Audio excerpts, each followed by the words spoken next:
Hi there, Megan Thompson here with Megan Thompson Coaching, and today we are speaking about how you need to be stopping your daily meltdowns in your home.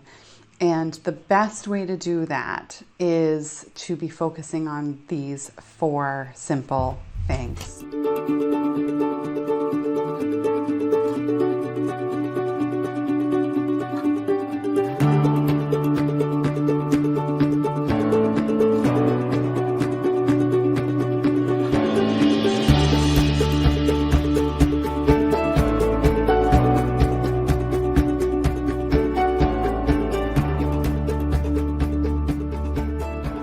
Here at MTC, we help parents of sensitive children who are experiencing daily meltdowns, hitting, kicking, screaming, running away, throwing things, and hiding and shutting down and self-isolating on a daily basis, multiple times a day basis, or multiple times a week basis. And in that dynamic, one thing that we know for sure is that for you as a parent, this creates a lot of overwhelm, right? And we help parents break out of this pattern in the home and change the dynamic in as little as 8 weeks. We do this all the time. And when we look at eliminating those meltdowns, it's so critical for you to hear that word, eliminate the daily meltdowns, and move beyond the initial reaction of what elimination means, right? When we eliminate a meltdown cycle, what we're focusing on is breaking a pattern, not breaking down your kid, right? So let's talk about what helps to make sure that you can do this yourself, all right? First thing that is so critical for you and your family is to stay calm in the storm. When your child is losing it, often we hear so many parents, and this might be true for you, that it is very difficult to slow yourself down and be the calm rock that your child needs, right? Usually when your child is losing it, your patience is tested, and it's quite a challenge. It might be taking all of your energy to not lose it alongside your child, right? And this is one of the things that we see so many of the parents that we work with struggle with, right? So this is why I'm bringing this up, because the biggest misconception in managing stress is in the attempt to try to keep it together, right? Stay calm. That's a loaded sentence just in and of itself, right? So let's break it down. What do I mean by that, staying calm? Well, staying calm, most parents think means gripping the steering wheel, holding your tongue, don't talk back, right? How many of us were parented in a way that taught us to just keep our mouth shut? And so if for you, demonstrating calm behavior on the outside doesn't match anything that what's going on the inside, then I have news for you. That's not calm. You're not keeping calm. And so when we look at it from that angle, it's important for you to understand that calm means that you're dissipating your intense emotions, that you're getting rid of your intense emotions, not by just turning it off like a light switch or telling yourself you're not supposed to feel that, or reciting some sort of mantra or calm, peaceful statement like my child is a child, or they're only 5, or they're only 9, or they're learning. Anything like that is just one tiny piece of the puzzle. And it actually, quite frankly, can really get very frustrating for you when you're upset, right? So the important piece that you need to be focusing on is learning how to de-escalate your emotions. Allow your emotions to rise and fall and dissipate. Move out of your emotional experience like sand. We teach our clients specifically how to do that. That's not something that you're going to be able to learn in one talk here, because it's a process that requires practical application, accountability, and troubleshooting, but it is definitely important for you to be working on as a parent.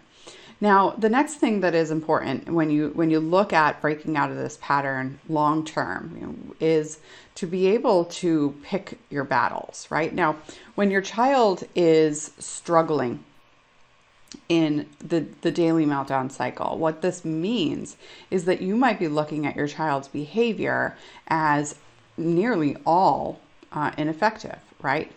When they're frustrated or upset. Now, I'm not saying that your child is always showing up like the Hulk or always showing up like a grumpy goose. That's not how children struggle. It's not what I'm constituting as the meltdown cycle. Some children do present almost all of the time struggling and prickly and irritable for sure. And the majority of the clients that we work with come in wondering if they're stuck in the meltdown cycle because sometimes their kid is happy. Listen, children are designed to experience emotions safely, move through them quickly, and that's all of the emotions, positive, negative, neutral, right? And the important component to this is how long your child is sitting in these big emotions. And when I say how long, I'm talking about frequency, intensity, and duration. And so the important component for you to be paying attention to is noticing that you need to be able to learn how to prioritize your child's behaviors. You know, one of the things that we teach our clients, and this is really difficult to do, is to stay out of your own way. Right? As a parent of a sensitive kid who's stuck in the meltdown cycle, it can feel like there's a lot of negative behaviors that you need to fix all at once. And when you pace addressing them, you have to follow a system to do that. You have to be able to ensure that you're not throwing spaghetti at the wall to see what sticks, basically stuffing one emotion into a little box for your kid and extinguishing one ineffective behavior only to be met with another ineffective behavior. And this is where parents often get stuck. You know, demonstration and research demonstrates, that sensitive children especially, but all children in any sort of parenting program, whose parents are in parenting programs, significantly struggle with following through and being consistent with following those methods because of the variable importance of your child's behavior, right? No child is cookie cutter, no family is cookie cutter. And this is why troubleshooting and accountability is so important, because if you're just applying priorities of your child's behavior and picking your battles based on reading from a book, all of your yes buts go unanswered, right? Yes, but my kid doesn't say, I hate you, they say, I want to kill you. Or, yes, but my kid focuses more on the sibling, and the example in the book is a focus on the parent. So is it the same? I don't know. I'm not an expert in this, right? And so as a parent, it's so important that you find a community that is supporting you in staying on target and also understanding what you need to be targeting first. And so this is one of the things that we help our clients discern based on their unique family's situations. And not every incident requires intervention. This is so, so important.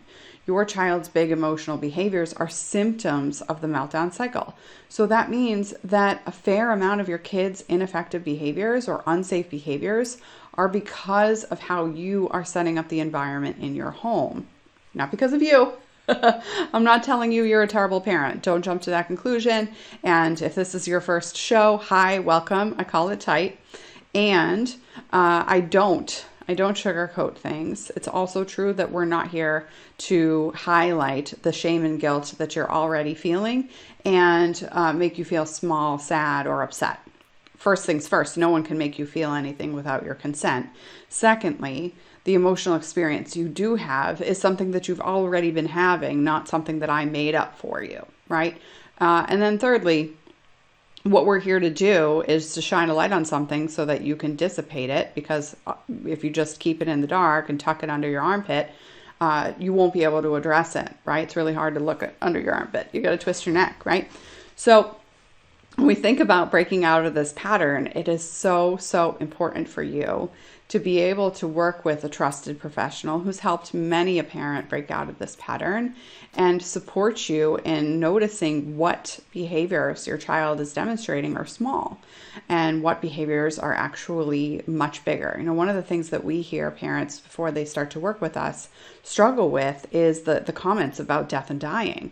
Highly sensitive children and non-highly sensitive children children who talk about death and dying are actually much more aware of the aftermath and the consequences of death and dying than adults give them credit for. There's a tremendous amount of research, especially related to reports from the CDC and depression in children, etc., that recognizes that children who bring up death, wanting to die, wanting to leave this earth, wanting to go to heaven with grandma, all of that, children who are bringing up that information, bringing up those thoughts, they are drastically struggling, and most adults dismiss that as just words, fluff, attention-seeking behavior, or stuff they grabbed from TV. Listen, emotionally regulated children do not talk about death flippantly.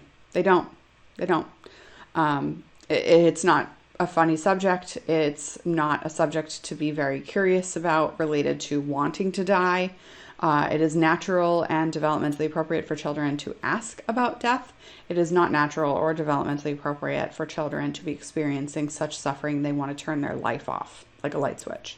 So critical for you to understand that, critical for you to recognize that sometimes your child's ineffective behaviors that's biggest and most important are actually their words and not their physicality. And so that's really important for you to be listening to and focusing on the behaviors that truly matter, because if every behavior, including whether or not your kid brushed their teeth on time or went to school on time, is the highest priority, your child is not going to be able to manage meeting your standards all at once, all together. And that just creates more crushing overwhelm when they are already overwhelmed by their lack of skills to regulate their emotions. So this is where children and parents are really, really stuck when we start to work with them. And so I know this is likely what's spinning through your mind and potentially the source of a fair amount of arguments between you and your spouse or co-parent if you guys aren't on the same page on how to address it. And then the important piece that you need to be paying attention to next is really focusing on replacing rather than removing, right? So when we think about the important component about behavior, all behavior is communication. Your child's behavior is telling you that they have their alarm bells on in their nervous system and in their emotion skill regulation and emotion regulation skills. And in that respect, they're telling you, hey, there's a missing link here or a missing few links here. There are some gaps you need to fill, mom, dad. There's some challenges that I'm experiencing and I don't know how to solve them, right? And all of that is coming out in behavior. Just like with adults, if we're mad and frustrated and stewing and aggravated and at our worst of our worst on a daily basis, we're going to pop, we're going to yell, we're going to do things that we regret. And so why are we thinking that children who don't have emotion regulation skills are supposed to just figure it out? Probably because no one taught you when you were growing up and you are telling yourself that you're good. You're good. Listen, if you're yelling at your child and you're justifying it, you're not good. You're missing some insight here. And I encourage you to get introspective and be humble enough to hear that feedback without getting defensive about it, right? Because if we want our children to be successful and creative and communicative, then we need to be supporting them in noticing that sometimes they're in their own way. And you can't teach that to your child if you're not able to be playful, if you're stuck in judgment, if you're not curious with your child, if you're not communicating in a way that they learn. Play is the child's language. So number 4 is really focusing on, number 3 is really focusing on ensuring that when you are removing experiences for your child due to natural consequences, not punishments. Watch another show of mine or listen to another show of mine about punishments. But when your child is struggling and you are noticing that they need some systems in place from you, natural consequences, or they just by nature are missing out on certain circumstances because of meltdowns. They've run out of time for the extra stories, or they've run out of time to go play with their friends because they procrastinated their homework and all that jazz, whatever it is, right? Your job is to not just let a loss of an experience be the teaching moment. Your child doesn't learn from loss of experiences. Does that mean that we save them from loss of experiences? No, never said that. But we know that losing privileges doesn't teach. Losing experiences doesn't teach. It's a natural experience of life. So we don't save our children from natural experiences of life.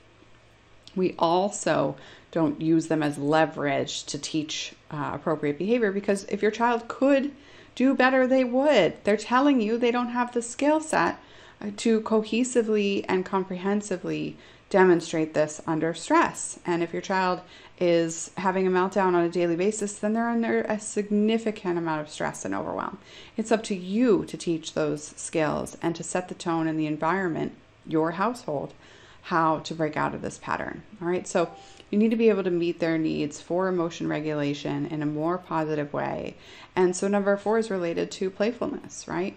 So you have to replace their emotional strife and the natural consequences with something that is actually teaching them to avoid the natural consequences altogether, right? And then lastly, you're doing this playfully, right? Children only learn through play, point blank.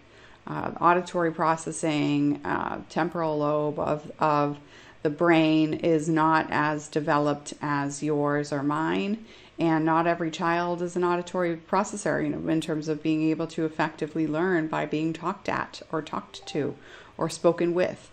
And as a result, they need to be able to be taught in a playful manner, right? So the best way to do that is to teach and communicate through play. The average human being learns through play by practicing or playing something out 20 times. The average human being has to hear it or recite it or listen to repetition 400 times. So no wonder you're tired, right? No wonder it feels like you're talking till you're blue in your face. You are. So stop it. All right. So if you want our help to break out of that pattern, if you want specific and strategic targeted advice for your particularly unique family, then I encourage you to book a call with us and figure out if working with us to solve this problem in your home is the best step for your family. Because the initial conversation will be doing an assessment, figuring out what the patterns are in your family, where you're stuck, what behaviors you need to address so that you can lead your family. And then the next thing is ensuring that for you, you're communicating effectively and your child is able to hear you, and you're teaching them by helping them stay focused on what they need to prioritize first, and doing all of that by breaking out of shame. Now, if your goals are something like helping your child build emotional resilience and emotional intelligence and learn how to follow through on directions effectively, respectfully, and with a reasonable amount within a reasonable amount of time, then that's likely what would match with our team's specialties. And if there's something else that you're looking for, or your priorities or prerogatives for your children and how you want to be able to teach them don't match with our approach, then we will tell you that on the very same phone call, so that you can get started with us on the very same phone call, and you won't have to wait any longer than however long it's been since you've been trying to figure this out on your own. So again, as I mentioned, we are happy to offer that conversation with you. It is free, and you can go book that at meganthompsoncoaching.com/talk or meganthompsoncoaching.com/teen talk if you're parenting a teen who is freshman age or older, so 9th grade and up. All right. Now, we look forward to doing that with you, and we'll talk to you soon.